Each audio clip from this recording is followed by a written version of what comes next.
اچھا وہ جو ایک حدیث آپ بہت زیادہ سنتی ہیں، الصلاۃ معراج المؤمن، نماز مومن کی معراج ہے۔ دیکھیے پیغمبر اسلام کی معراج تو سب اس سے واقف ہیں، اور علماء یہ فرماتے ہیں کہ بہرحال پیغمبر کی معراج تو ان کی ایک بڑی خصوصیت ہے، اور اس خصوصیت میں ان کے ساتھ کوئی شریک بھی نہیں، لیکن دیگر انبیاء کو بھی معراج ملی ہے جس کی نوعیت اور کیفیات الگ الگ تھی۔ حضرت آدم علیہ السلام جب عدم سے وجود میں آئے اور پھر جنت میں ان کو اپنی زوجہ کے ساتھ ٹھہرایا گیا، جو سورہ اعراف کی آیات کے اندر آیا ہے، تو یہ خود حضرت آدم کی معراج تھی، عدم سے وجود میں آنا اور اس کے بعد اپنی زوجہ کے ساتھ جنت میں ان کا قیام۔ حضرت ادریس علیہ السلام فرشتوں کے پروں پر باقاعدہ سوار ہوئے اور اس کے بعد جنت اور آسمانوں کی سیر کو گئے، یہ حضرت ادریس کی معراج تھی، حضرت ادریس کی۔ اسی طرح حضرت نوح کی، کہ خدا کے حکم سے راہ خدا میں کشتی میں سوار ہو کر پوری دنیا کا سفر حضرت نوح نے کیا تھا، اور اس کے بعد پھر ان کی کشتی کو قرار آیا تھا، تو یہ حضرت نوح کی معراج تھی۔ حضرت ابراہیم کو جب منجنیق میں ڈال کر اس کے بعد آگ کے اندر پھینکا گیا اور پھر آگ جو ہے وہ سلامتی ہو گئی اور ٹھنڈی ہو گئی، حضرت ابراہیم کے لیے یہ حضرت ابراہیم کی معراج تھی۔ اسی طریقے سے حضرت اسماعیل کی تھی کہ خنجر ان کے گلے پر چلا اور اس کے بعد جنت سے مینڈا آیا اور حضرت اسماعیل ذبح ہونے سے بچ گئے، اور وفدیناہ بذبح عظیم اس کا مصداق بن گئے، یہ حضرت اسماعیل کی معراج تھی۔ اور اسی طریقے سے حضرت موسیٰ جب کوہ طور پر گئے اور وہاں کوہ طور پر پروردگار عالم کا جو شیریں کلام ہے اس کو سن کر مست ہو گئے، تو وہ کلام سن کر مست ہو جانا وہ حضرت موسیٰ کی معراج تھی۔ اور خود پیغمبر اسلام تو جب سفر پہ تشریف لے گئے تھے، درود بھیجیے محمد و آل محمد علیہ وسلم۔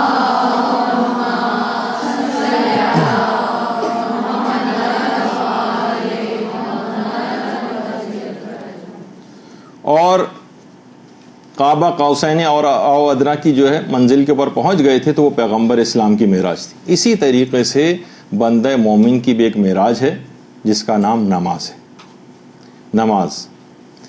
اچھا، اب امام خمینی ایک جملہ بہت بہترین ارشاد فرماتے تھے، کہتے تھے کہ نمازوں میں 1,24,000 انبیاء اور ائمہ، ان کی نمازوں کا عرفان وہ آپ کی نماز میں بھی آ سکتا ہے۔ اگر آپ اول وقت میں اگر نمازیں پڑھیں تو آپ اس عرفان کے سلسلے سے متصل ہو جاتے ہیں، یعنی جس طریقے سے 1,24,000 انبیاء نمازیں پڑھتے رہیں اور پیغمبر اسلام اور ائمہ اطہار نماز پڑھتے رہیں، تو جس وقت آپ نماز پڑھتی ہیں نا، جس طریقے سے دیکھیے جس جگہ ڈھلان ہوتی ہے پانی بہتا ہوا وہیں پر آ جاتا ہے، تو کہہ رہے ہیں کہ آپ انبیاء اور ائمہ کے عرفان کے ساتھ نمازوں کے اوقات میں اپنے آپ کو منسلک کر لیتے ہیں، اور اسی وقت آپ کو بھی معراج ملتی ہے، جب بھی مومن کی معراج کہا گیا ہے اس کو۔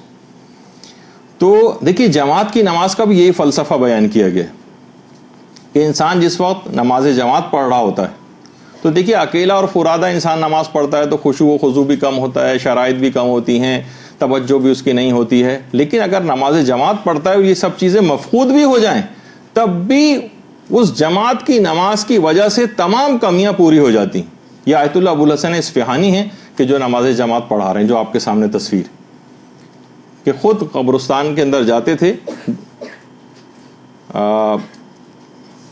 اور وہاں جا کر امام زمانہ علیہ السلام سے ملاقات کر لیا کرتے تھے۔ اللہم صلی علی محمد و آل محمد۔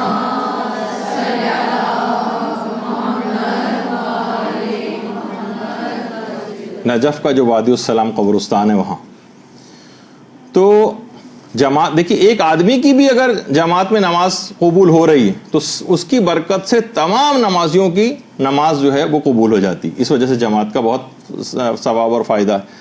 اور جو بھی شخص اول وقت نماز پڑھتا ہے اس کی تو یقینی بات ہے کہ اس کی نماز تو ضرور قبول ہونی ہے۔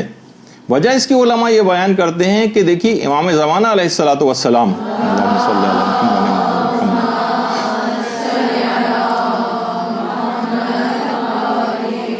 یہ تو لازمی اول وقت ہی میں نماز پڑھتے ہیں، اور ان کی نماز جب آسمانوں میں اول وقت نمازیں سب ایک ساتھ پہنچتی ہیں اور ان میں امام زمانہ علیہ السلام کی نماز بھی ہوتی ہے جسے لازمی قبول ہونا ہوتا ہے، تو ان کی نماز کی قبولیت کی برکت اور ان کے صدقے میں اس موقع پر جتنی نمازیں ساتھ گئی ہوتی ہیں ان سب کی بھی نمازیں قبول ہو جاتی ہیں۔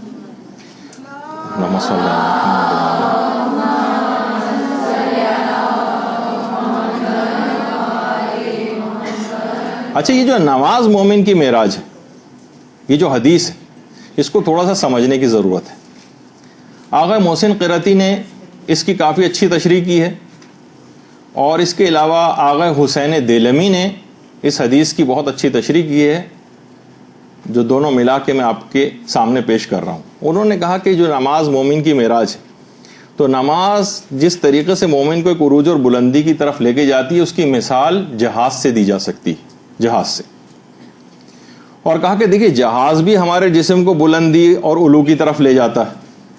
یہ فرماتے ہیں کہ دیکھیے دنیا میں انسان کی جو پرواز کا وسیلہ ہے، ہمارے جسم کی پرواز کا، وہ جہاز ہے،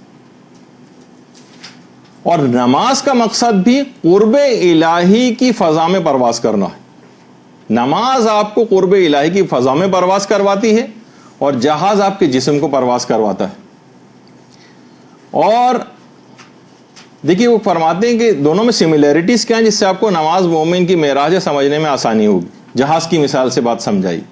دیکھیے جہاز جب بن کر تیار ہو جاتا ہے تو اب اس کا کام کیا ہے؟ اب اس کو اڑنا چاہیے، اب اس کو وہاں پر کھڑا نہیں رہنا چاہیے اپنے اینکر میں، اس کو اڑنا چاہیے وہاں سے۔ اب یہ تیار ہو گیا ہے، اب یہ کام کرنے کے قابل ہو گیا ہے۔ اسی طرح فرماتے ہیں کہ جب مومن بھی بالغ ہو جائے یا کوئی لڑکی بالغہ ہو جائے تو اب اسے بھی قرب الہی کے حصول کی کوشش میں اپنی معراج کو پانا چاہیے اور اڑنا چاہیے فضائے قرب الہی میں، اس کو بھی پرواز کرنی چاہیے۔ وہاں پر اس بات کی بہت بچوں کو اول وقت بالکل بلوغ کے ابتدائی زمانے سے بچوں کو اس بات کی عادت ڈالنی چاہیے۔ اب دیکھیے کہ رہبر معظم کتنی مصروفیات ہیں، لیکن چھوٹی بچیاں جو قریب البلوغ ہیں یا بالغ ہو چکی ہیں ان کی نماز جماعت کی امامت کر رہے ہیں۔ وہاں پر اس طرح سے چیزوں کو پریکٹس کروایا جاتا ہے۔ اچھا، اسی طرح سے علماء ایک مثال بھی دیتے ہیں کہ جس وقت دیکھیے جہاز جب پرواز کرنا چاہتا ہے نا تو اس کو صاف ستھرا طاقتور پیٹرول چاہیے ہوتا ہے۔ اگر آپ موٹر سائیکل والا جو پیٹرول جہاز کے ٹنکی کے اندر ڈال دیں گے کبھی پرواز ہی نہیں کر سکے گا۔ اسی طریقے سے جو نماز گزار ہے اس کو بھی اگر قرب الہی کی فضا کے اندر پرواز کرنا ہے، اس کی روح کو، کیونکہ نماز معراج مومن ہے، تو علماء فرماتے ہیں اس کو بھی جو پیٹرول یعنی اس کی غذا جو ہے وہ پاک، صاف اور حلال ہونی چاہیے، ورنہ کبھی یہ قرب الہی کی فضا میں پرواز کے قابل نہیں ہو سکے گا۔ جیسے ہم نے مثال دی کہ موٹر سائیکل کا پیٹرول سے کبھی بھی جہاز نہیں اڑ سکتا۔ جب وہ اڑے گا ہی نہیں تو بلند کہاں سے ہوگا؟ اپنی غذا کو بہت زیادہ دیکھنے کی ضرورت ہے۔ پھر فرماتے ہیں کہ جہاز کے لیے رن وے کا اسموتھ ہونا بہت ضروری، جس کے ورنہ اس میں گھڑے ہوں، گڈھے ہوں کہ اس میں جہاز تو کبھی بھی اس کے اوپر دوڑ ہی نہیں سکے گا۔ تو فرماتے ہیں کہ اسی طریقے سے نماز کی جگہ بھی حلال، پاک اور مباح ہونی چاہیے، غصبی جگہ نہیں ہونی چاہیے، نجس جگہ نہیں ہونی چاہیے، ورنہ کبھی بھی اپنی معراج کو پا نہیں سکے گی۔ دیکھیے سملیرٹیز ہے۔ اسی طرح سے فرماتے ہیں کہ پائلٹ جو ہوتا ہے وہ تمام جہاز کے فنی مسائل سے آگاہ ہوتا ہے، کیا کرنا ہے، تمام چیزیں، اس ٹیکنیکل جو چیزیں ہوتی ہیں اس سے آگاہ ہوتا ہے۔ مومن کو بھی نماز کے تمام فقہی اور اخلاقی اور شرعی مسائل سے آگاہ ہونا چاہیے، تبھی وہ اس کا وہ جہاز، اس کی وہ معراج جو ہے وہ ہو سکے گی، وہ پرواز کر سکے گا اس کا جہاز عالم معنوی میں۔ پھر فرماتے ہیں ایک اور مثال کے ذریعے کہ پائلٹ ہمیشہ کنٹرول ٹاور جو ہوتا ہے اس کے احکامات کا پابند ہوتا ہے، کنٹرول ٹاور سے احکامات لیتا ہے۔ اسی طرح نمازی کو بھی مجتہد عالم کے فتووں کے احکامات کا پابند ہونا چاہیے۔ وہ کنٹرول ٹاور ہیں، اپنی طرف سے نمازوں میں کوئی اضافہ نہیں کر سکتے۔ یہ نہیں کہ ہمیں کوئی تشہد پسند آ رہا ہے تو ہم اس کا اضافہ کر دیں، کوئی چیز پسند نہیں آ رہی اس کو نکال دیں، نہیں۔ جو بھی کنٹرول ٹاور کے احکامات ہیں اس سے سر منہ اختلاف کرنا بہت بڑی تباہی کا باعث بن سکتا ہے۔ نمازیں اس سے باطل ہو سکتی ہیں آپ کی۔ آپ کو دیکھنا پڑے گا کہ لوگوں کی چیخ و پکار یا کسی بھی طور پہ انحرافی افکار کو پھیلانے والے کنٹرول ٹاور کے علاوہ کسی اور جگہ سے انٹرسپٹ کر کے آپ کو احکامات نہ دینا شروع ہو جائیں۔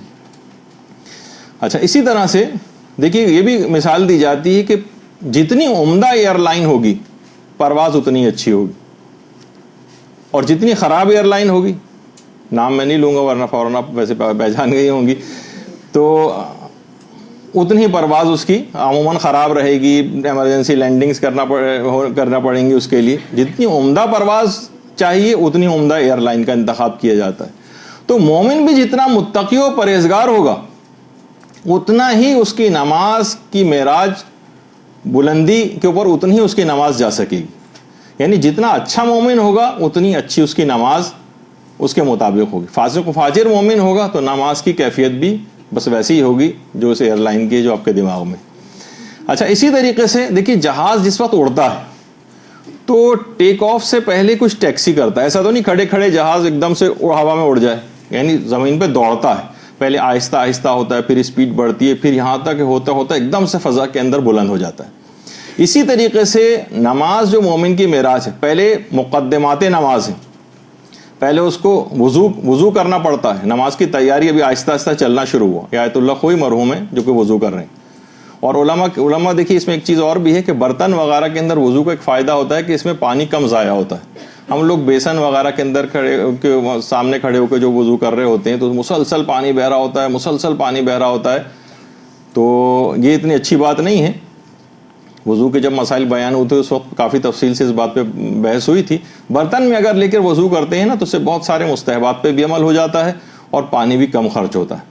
تو ابھی مانوی فضا کے اندر پرواز کرنا، لیکن فوراً نہیں اڑ جانا کہ ہم فوراً بھاگتے ہوئے گئے اور ایک دم سے اللہ اکبر کہہ کے نماز شروع کر دی، نہیں، اس سے پہلے وضو ہے، اس سے پہلے جو ہے وہ اذان و اقامت ہے، کچھ مستحب دعائیں ہیں، کچھ ٹھہرا جاتا ہے، کچھ مستحبات کے اندر مشغول ہوا جاتا ہے۔ جس طریقے سے جہاز فوراً نہیں اڑ جاتا اسی طریقے سے نماز کا بھی مسئلہ ہے۔ اچھا دیکھیے، جس وقت جہاز ٹیک آف کر رہا ہوتا ہے اور ابھی اڑ رہا ہوتا ہے اس وقت اس کے انجنز کے اوپر بہت زیادہ لوڈ پڑتا ہے، بہت طاقت چاہیے ہوتی کہ جب یہ اڑ جاتا ہے اور فضا کے اندر ایک اسموتھ فلائٹ ہو جاتی ہے پھر اس کے انجنز پہ اتنا زور نہیں پڑتا۔ اسی طرح سے جس وقت آپ نماز شروع کرنے والی ہوتی تو اس وقت آپ کو بہت طاقت لگانا پڑتی، شیطانی وسواس آ رہے ہوتے ہیں، شیطان چاہتا ہے کہ ٹال دو، ترک کر دو، آخری وقت میں پڑھ لینا، خواہش نفس، نیند آ رہی ہے، ابھی سستی آ رہی ہے، ابھی کھانا کھایا ہے، تو کاہلی ہو رہی ہے، لاپرواہی ہو رہی ہے، اس سے اپنا پیچھا چھڑانا ہے۔ پیچھا چھڑانے کے لیے بہت طاقت چاہیے، جس طرح جہاز کو ٹیک آف کرتے وقت طاقت چاہیے ہوتی۔ لیکن ایک دفعہ بس آپ کھڑے ہو گئے، آپ نے شیطان کو شکست دے دی اور نماز میں مشغول ہو گئے، اب آسانی کے ساتھ پھر نماز پڑھ لی جاتی۔ مصلی پر آ گئے، بس اب آپ نے اچھا خاصا کام کر لیا، اب اس کے بعد زیادہ پریشانی آپ کو نہیں ہوتی۔ ادھر آپ نے اعوذ باللہ من الشیطان الرجیم یا بسم اللہ الرحمن الرحیم تکبیرۃ الاحرام کہہ کے نماز شروع کی، اور وہیں آپ کے لیے سہولت اور آسانی، گویا فلائٹ اسٹیبل ہو گئی۔ دیکھیے فلائٹ کے اندر ہر چیز کی بڑی کیلکولیشنز ہوتی ہیں اور ٹائمنگ کی بڑی اہمیت ہوتی ہے۔ جو کام پہلے کرنا ہے اسے بعد میں نہیں کر سکتے، جو کام بعد میں کرنے ہیں اس کو پہلے نہیں انجام دے سکتے۔ اسی طریقے سے نماز بھی اگر 1 منٹ پہلے آپ پڑھ لیں گے تب بھی نماز باطل ہو جائے گی، وقت کے بعد قضا ہونے کے بعد پڑھیں گے تب بھی آپ گناہگار ہو جائیں گے۔ یعنی ہر چیز جس طرح سے جہاز میں کیلکولیٹڈ اور ٹائمنگز کے ساتھ ہوتی، اسی طریقے سے نمازوں کا بھی مسئلہ ہے۔ اور دیکھیے یہ بھی علماء نے بہت اچھی بات کہی کہ دیکھیے کامیاب فلائٹ اسی وقت کہا جا سکتا ہے کسی فلائٹ کو جب وہ صحیح و سالم تمام خطرات سے کراس کرتے ہوئے سیفلی لینڈ کر جائے، اسے کہا جاتا ہے کہ کامیاب فلائٹ تھی۔ نماز بھی ہماری اسی وقت قیمتی ہوگی جب یہ کسی بھی آفت کے بغیر، کسی بھول چوک کے بغیر، کسی خشوع و خضوع میں کمی کے بغیر، یہ اگر اچھے طریقے سے نماز آپ نے اختتام پذیر کر دی ہے تب یہ کہا جائے گا کہ آپ نے صحیح طور پر معراج مومن کی اس روایت کے اوپر عمل کرتے ہوئے بلندی تک نماز کو لے کے گئے، اور پھر اختتام اس کا بالکل سیف اینڈ ساؤنڈ طریقے سے آپ نے کر دیا، کوئی مکروہات نہیں ہوئے، کوئی مبتلات نہیں ہوئے، گویا فلائٹ جو تھی نماز کی وہ سیفلی لینڈ کر گئی۔ اسی طریقے سے دیکھیے پائلٹ کے لیے ضروری ہے، علماء فرماتے ہیں کہ کنٹرول ٹاور کے احکامات کی زبان سے واقف ہو۔ کتنی ایئر کریش انویسٹیگیشنز وغیرہ کے جو پروگرام ٹی وی کے اوپر آتے ہیں اس میں کتنی ایئر کریش ایسے دکھائے گئے ہیں کہ جو جہاز کے پائلٹ تھے وہ کنٹرول ٹاور کی زبان سے صحیح طور پر واقف نہیں تھے، تو اس کے نتیجے میں وہ احکامات کو صحیح طور پر سمجھ نہیں سکے اور وہ ان کو نقصان اٹھانا پڑا، جہاز کریش ہو گئے۔ اسی طریقے سے اس نماز کی جو فلائٹ ہے اس کی بھی ایک خاص لینگویج ہے، وہ عربی، صحیح تلفظ ہونا چاہیے، صحیح تجوید ہونی چاہیے، آپ کو مختلف چیزیں پتہ ہونی چاہیے، یہ نہیں کہ نماز عربی میں اور آپ اردو کے اندر طریقے سے اس کو پڑھ رہی ہیں۔ یا جیسے وہ تھا مصطفیٰ کمال اتا ترک کہ جس نے پوری نماز کو ترکی میں کرنے کی ترکیب کی تھی. پوری نماز باطل ہو جائے گی اگر کسی نے اس انداز سے اس طریقہ کار کو اختیار کیا. پھر علماء فرماتے ہیں کہ دیکھیے جتنا جہاز فضا کے اندر بلند ہوتا جاتا ہے اتنی ہی دنیا اس کے سامنے چھوٹی ہوتی چلی جاتی ہے. دیکھو اتنی بڑی بڑی عمارتیں بھی اتنی چھوٹی چھوٹی نظر آنے لگتی ہیں. اسی طرح سے قلب نمازی ہے وہ جتنا خدا کی طرف متوجہ ہوتا جاتا ہے دنیا اور اہل دنیا اس کی نگاہ میں اتنے ہی حقیر ہوتے چلے جاتے ہیں. آیت اللہ جواد انصاری حمدانی جنہوں اپنی نمازوں میں خشوع و خضوع کے اندر بہت مشہور تھے. تو جتنا خدا کی طرف متوجہ ہوگا نمازی کا دل اتنا ہی دنیا اس کی نگاہ میں حقیر ہو جائے گی. جس طریقے سے جہاز جتنا بلند ہوتا ہے عمارتیں اور دنیا اتنی چھوٹی نظر آتی. دیکھیے پائلٹ کے لیے علماء نے فرمایا بہت ضروری ہے کہ اس کی ٹریننگ صحیح ہو, ایویشن کے ایسے اداروں کے اندر صحیح انہوں نے جو ہے تعلیم حاصل کی ہو, اچھے استاد سے, اچھے معلم سے, اچھے کالجز سے انہوں نے پڑھا ہوا ہو تو وہ اچھے پائلٹ بن سکتے ہیں. اسی طریقے سے جو نماز گزار ہے اس کو بھی اپنے کسی اچھے استاد سے, کسی اچھے رہنما سے, کسی اچھے مدرسے سے باقاعدہ نماز کے مسائل کو, اس کے اخلاقیات کو اور اس کو قبول کروانے والی چیزوں کی معرفت حاصل کرنی چاہیے.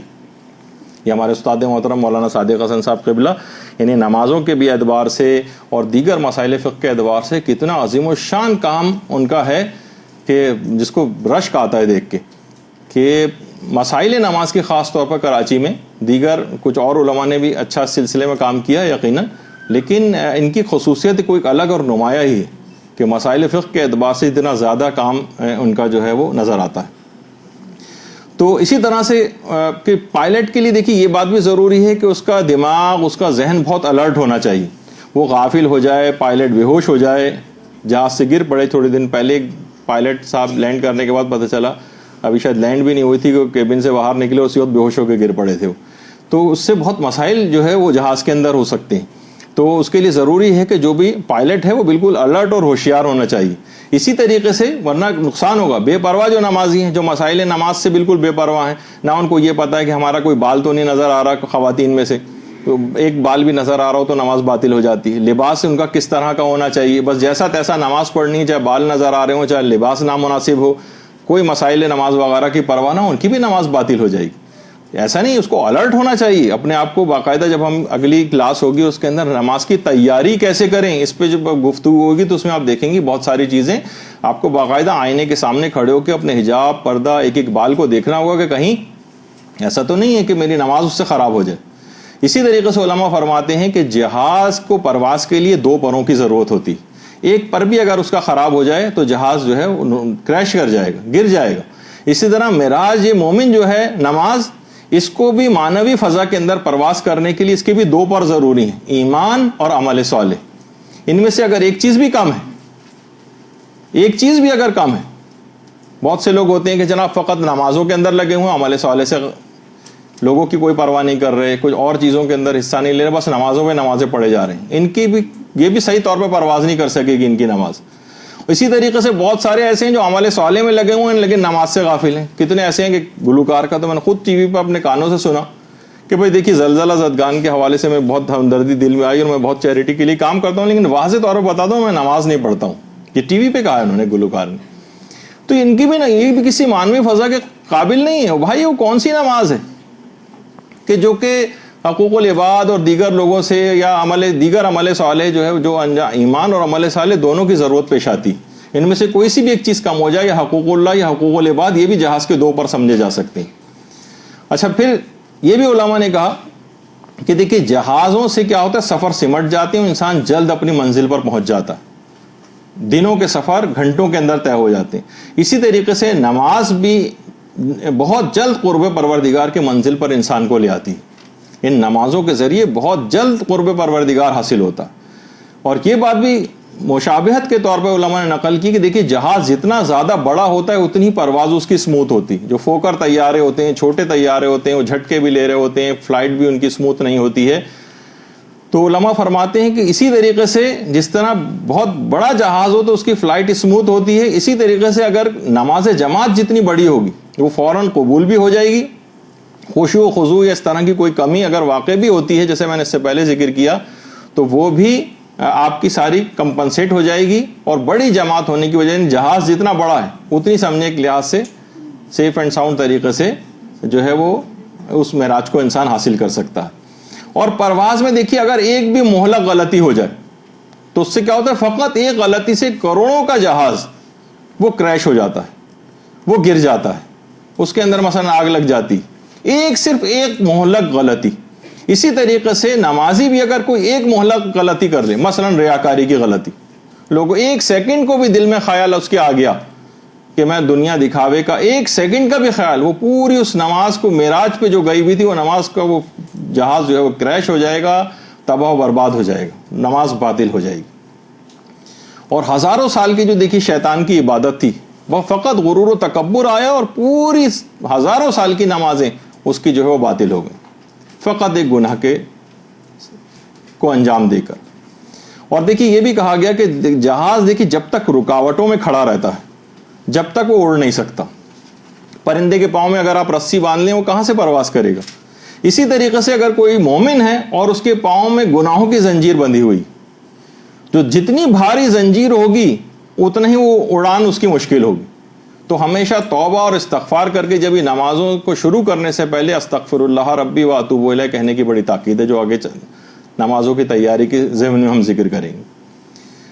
تو گناہوں کی زنجیر کو پہلے چھڑائیے, توبہ کیجیے اور نمازوں کی طرف مشغول ہو جائیے. اور دیکھیے جتنا جہاز ہوا میں بلند ہوتا چلا جائے گا اتنا آپ گھر والوں سے دور ہو جائیں گی. فکر دنیا, لوگ کہتے ہیں کہ جب جہاز کے اندر انسان بیٹھتا ہے تو خواہ کتنی پریشان کیوں نہ ہو دنیاوی اعتبار سے, بہت ساری پریشانیوں سے اس کا دماغ ہٹ جاتا ہے. اسی طرح سے جب نماز انسان پڑھنا شروع کرتا ہے اور خشوع و خضوع سے نماز پڑھتا ہے تو تمام مادی فکرات سے دور ہو جاتا ہے, اتنا ہی خدا کے وہ نزدیک ہوتا چلا جاتا ہے. اور ایک اور بہت اہم بات علماء بیان فرماتے ہیں کہ دیکھیے جہاز جتنا اوپر جاتا جائے گا اتنا ہی گرنے کا خوف بڑھتا چلا جائے گا. مثلا اگر کوئی بہت 5 فٹ کے فاصلے پر اگر آپ ہیں کہیں دیوار پہ کھڑی ہوں, آپ کو گرنے کا اتنا خوف نہیں ہوگا جتنا 500 فٹ کی کسی بلڈنگ پہ آپ ٹانگ لٹکائے اس طرح سے بیٹھی ہوں, گرنے کا کتنا خوف ہوگا آپ کو. کوئی 100 فٹ کے گہرے کنویں کے اندر آپ کو ایک رسی لٹکائی جائے اور آپ نیچے اور آپ رسی کو کھینچتے کھینچتے ہوئے جو ہے اوپر آ رہی ہوں, تو جتنا آپ کنارے کے قریب پہنچتی جائیں گی اتنا گرنے کا خوف بڑھتا چلا جائے گا. تو علماء ایک بات بیان فرماتے ہیں کہ اسی بنیاد پر جو علماء کا خوف ہوتا ہے, صالحین کا خوف ہوتا ہے, انبیاء اور ائمہ کا خوف ہوتا ہے کہ دھڑک رہے ہیں دل اور زرد چہرہ پڑا جا رہا ہے ان کا, اور امیر المومنین دیواریں مسجد کوفہ کی دیواریں پکڑ پکڑ کے جو آ رہے ہیں, یہ اللہم صلی علی محمد و علی محمد. جتنی بلندی پر ہیں اتنا ہی خوف غدہ بڑھتا چلا جا رہا ہے. یہ ہے مفہوم نماز مومن کی معراج ہے اس حدیث کا. دیکھیے مقامات عالیہ جتنے ان کی کوئی حد اور انتہا نہیں, کیونکہ کمال تو فقط پروردگار عالم کی ذات کے پاس ہے, حد کمال اس کے پاس ہے. تو کمال کے قریب ہونے کے لیے علماء کی سیرت رہی ہے اور انبیاء کی اور ہمارے ائمہ کی بھی, کہ ایک ایک رات میں یا شب و روز میں ملا کر ہزار رکعت نماز پڑھتے تھے, جس کو فوراً لوگ کیلکولیٹ کرنے لگتے ہیں کہ اتنی دیر اتنا ٹائم لگے گا تو یہ ہو سکے گی نماز یا نہیں ہو سکے گی. امیر المومنین علیہ الصلوۃ والسلام کے لیے ملتا ہے, اللہم صلی علی محمد و علی محمد.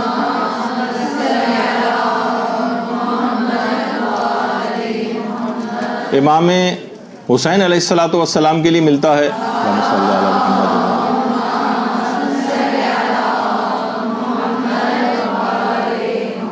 امام زین العابدین علیہ الصلوۃ والسلام کے لیے بات ملتی ہے.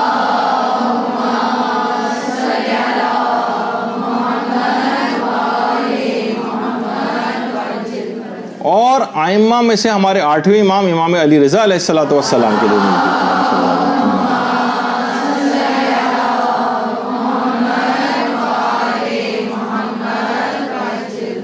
کہ ایک رات میں یا شب و روز میں ملا کر 1000 رکعت نماز پڑھا کرتے تھے. ابا سلط کہتے ہیں جن کہ ایران کی زیارتوں میں آپ ابا سلط کے مزار پر بھی گئی ہوں گی, ان کے روضے پر. تو 8ویں امام قید خانے میں تھے, تو ابا سلط جب ملنے کے لیے گئے تو داروغہ زندان نے کہا کہ میں آپ کو ملوا تو سکتا ہوں امام سے, لیکن میں کس وقت ملواؤں, وہ کبھی ایسا موقع ہی نہیں نظر آتا کہ اس وقت وہ نماز پہ نہ ہو, مصلی پہ نہ ہو, ہر وقت نمازوں پہ نمازیں پڑھتے رہتے.